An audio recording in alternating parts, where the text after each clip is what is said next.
तो आपको बताएं कि आलमगीर आलम का बयान है, तबादले का विशेष अधिकार सीएम के पास है, गृह विभाग सीएम के पास। आलमगीर आलम ने ये बातें कही हैं।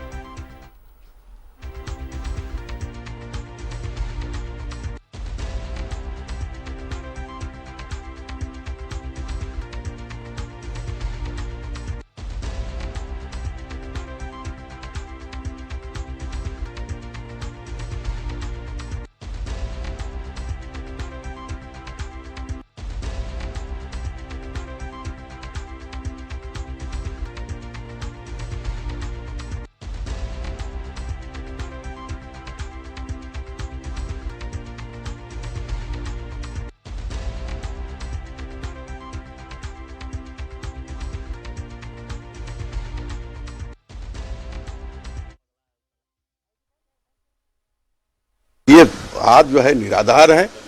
और कहीं भी इस पर सत्यता नहीं है। ये जो वर्कर्स की बात जो उठकर आ रहा था, इस पर हम लोग चिंतन मंथन कर रहे थे और वो इसका कोई बात नहीं।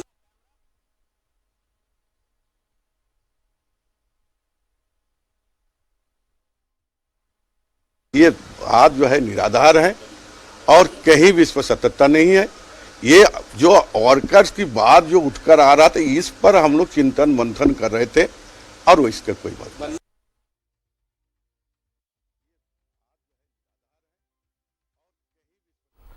तो अविनाश हमारे सहयोगी हमारे साथ लाइव जुड़े, सीधे उनका रुख करते हैं। अविनाश, ये तबादले पर जो बयानों का दौर जारी है, क्या कुछ पूरा मामला है, विस्तृत जानकारी दें।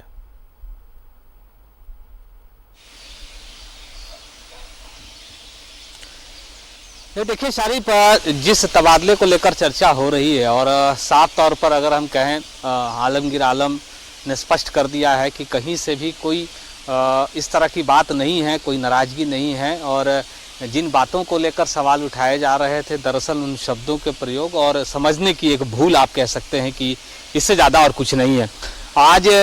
जहाँ तक जो कांग्रेस के चारों मंत्री पहुँचे, वो उनकी अपनी बातचीत हुई थी और इस वक्त उनकी जो अपनी एक रणनीति है, जैसा कि आलमगीर आलम भी कह रहे हैं कि कैडर, जो कांग्रेस के जो कैडर हैं, उनके द्वारा जो सवाल आ रहे थे, वो अभी मूल जो सवाल हैं वो यही हैं कि कैसे दूसरे प्रदेश में जो मजदूर फंसे हुए हैं, जो प्रवासी मजदूर हैं, जो छात्र हैं, उन्हें कैसे वापस लाया जाए। और इनको लेकर इन चारों मंत्रियों के बीच आज बैठक हुई है, उसमें चर्चा हुई है। दूसरी तरफ जिस तबादले को लेकर बातें हो रही है, उस तबादले का अधिकार गृह विभाग चूंकि मुख्यमंत्री हेमंत सोरेन के समक्ष है, इसलिए इसमें कहीं किसी की आपत्ति हो भी नहीं सकती है, क्योंकि जिसके पास जो विभाग है, और खासकर अगर हम मुख्यमंत्री की बात करें तो उनका विशेषाधिकार भी बनता है। और इस तरह की जो बातें हो रही थी वो कहीं से भी सही नहीं है।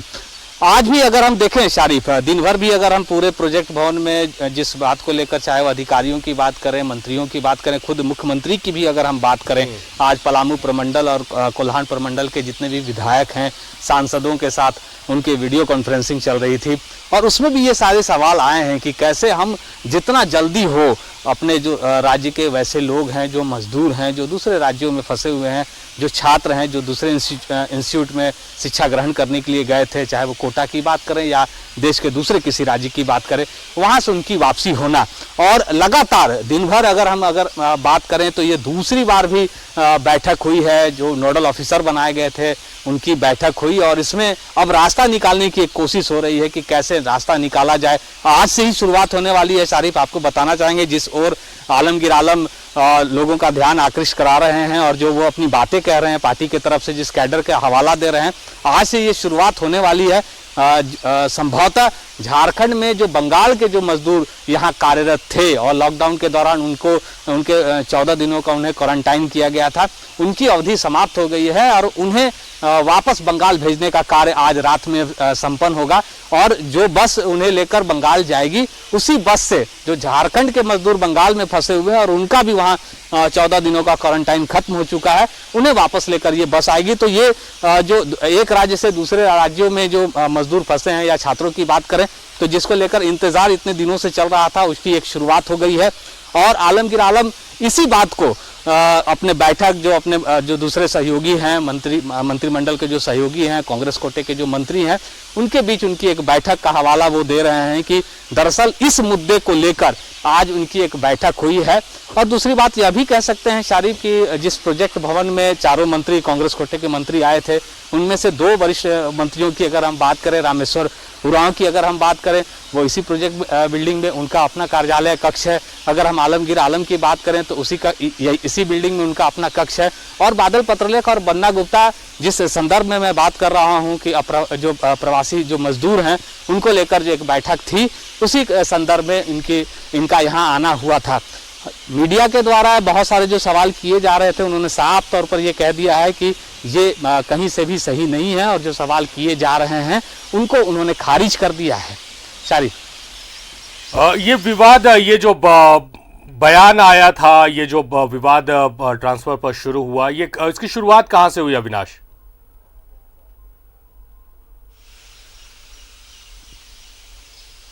दरअसल देखिए, 2 दिन पहले इसकी जब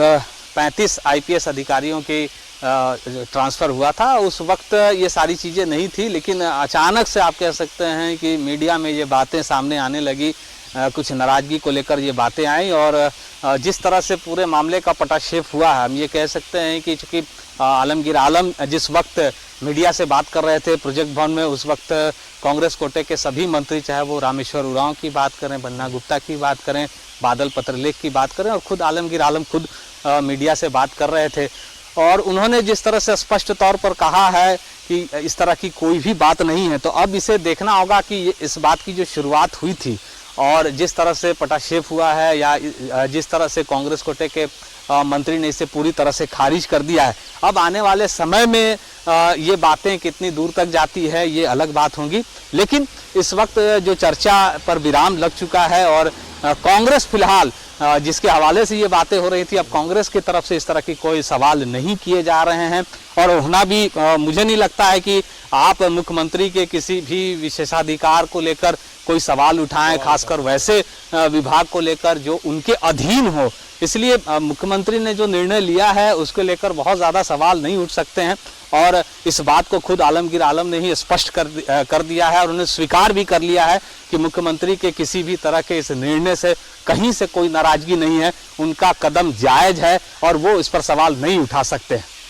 जी, जाहिर तौर पर विशेषाधिकार है मुख्यमंत्री का और इस तरह का कोई भी विवाद नहीं है, जैसा मंत्री आलमगीर आलम ने स्पष्ट कर दिया है। बहुत बहुत शुक्रिया अविनाश, तमाम बातचीत, तमाम जानकारियों के लिए आपका।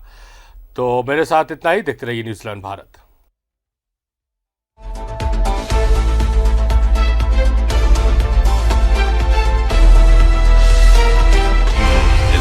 सच है तो दिखे।